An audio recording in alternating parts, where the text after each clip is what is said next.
I look at anti-Semitism, what it is. I see it as a civilisational issue. I see it as a fundamental expression of anti-democratic, anti-Western thinking.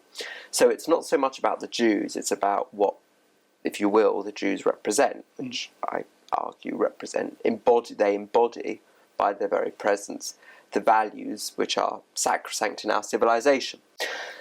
And I argue that the current paradigm by which we understand extremism, namely that it's a rogue few, that we're dealing with Islamists, I say that's not a particularly useful term, because what I'm looking at is the normalization of that kind of dehumanizing, anti-Jewish, anti-Western thinking, which unfortunately has become normalized and widespread in large swathes of our Muslim communities. Now, of course, that does not mean all Muslims subscribe or adhere to the views which I describe. That's palpably not true. And in fact, the whole point of why I wrote this, or one of the points I wrote this, was because I have worked with a Muslim organisation, because I recognise that there are Muslims, devout Muslims.